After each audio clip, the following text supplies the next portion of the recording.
चांडियो सिंध जो बेहतरीन मक़बूल तरीन फ़नकार कीअं थियो ऐं जलाल चांडे के सिंध में एडी इज़्ज़त ऐं एडी शोहरत कीअं मिली ऐं जलाल चांडे के छा फ़ौजियुनि चेक पोस्ट ते रोके करे छा तशद्दुद जो निशानो बणायो, छाजे करे जो उन टाइम में जलाल चांडे जा जेके मुखालिफ़ हुआ उहे तमामु घणो पोपरंडा करे ऐं जलाल चांडे के जेको आहे सो बदनाम करण जी तमामु घणी कोशिशि पिया कनि। त दोस्तो जलाल चांडियो सिंध जो हिकु बहितरीनु फ़नकार हुयो ऐं जलाल चांडे जा उन ज़माने में मुखालिफ़ बि तमामु घणा हुया। दोस्तो तव्हांखे ख़बर आहे सिंधी जेके कंपनियूं वारियूं हुयूं, जेके कंपनियुनि वारा हुया जलाल चांडे खे जेके गीत ऐं एल्बम रिलीज़ कंदा हुया, पोइ उन्हनि बि खोड़ सारा फ़नकार मैदान में आंदा जलाल चांडे जे मुक़ाबले जे लाइ। लेकिन जलाल चांडियो मर्द मुजाहिद फ़नकार हुयो।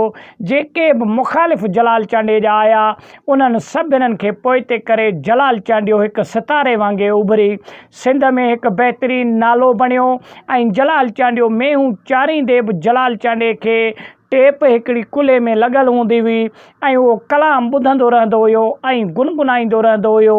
जलाल चांडे खे तमामु घणो शौक़ु हुयो पंहिंजी मौसीक़ीअ जी तरफ़ ऐं जलाल चांडियो हिकिड़े ॾींहुं पंहिंजे साथियुनि सां गॾु हिकिड़ी महफ़िल में वञी रहियो हुयो त हिकिड़ी जाइ ते पाक फ़ौज जी स्नैप चेकिंग हली रही हुई हिकिड़े माना बाईपास ते, जिथे जलाल चांडे खे बि रोके करे कुझु कलाक जलाल चांडे खे बि इंतज़ारु करायो वियो, छाजे करे जो उते गाॾियुनि जी तमामु वॾी लेन लॻल हुई। पोइ जॾहिं जलाल चांडियो उते बीठो हुयो त तव्हांखे ख़बर आहे त जलाल चांडियो सिंध जो हिकु बहितरीनु मक़बूल तरीन फ़नकार हुयो।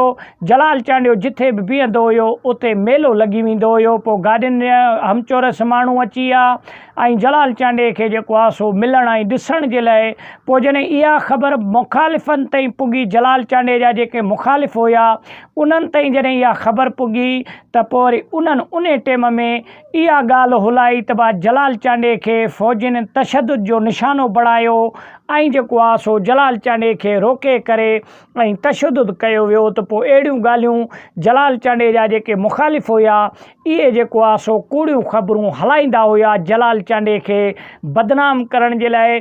ऐं जलाल चांडे जी जेका पॉपुलरिटी हुई सिंध में मशहूरु फ़नकार हुयो उन जे गिराफ़ खे किराइण जे लाइ ऐं माण्हुनि जे दिलि में जलाल चांडे जे लाइ नफ़रत पैदा करण जे लाइ बि इहे ॻाल्हियूं ऐं इहे अफ़वाहूं हुलाईंदा हुया उन टाइम जा फ़नकार। लेकिन जलाल चांडियो हिकु बहितरीनु फ़नकार हुयो। जलाल चांडे जी अला इज़्ज़त ऐं शोहरत तमामु घणी ॾिनी हुई। पोइ जॾहिं फ़ौजियुनि खे ख़बर पई त सिंध जो हिकु बहितरीनु फ़नकार आहे त पोइ उन फ़ौजियुनि जा आला अफ़सर जेके हुया उन्हनि जेको आहे सो जलाल चांडे खां माज़रत बि हासिलु कई वरितऊं ऐं जलाल चांडे खे बाइज़त तरीक़े सां जेको आहे सो रस्तो बि ॾिनऊं। जलाल चांडियो पंहिंजो गाॾी कढी ऐं वियो हलियो।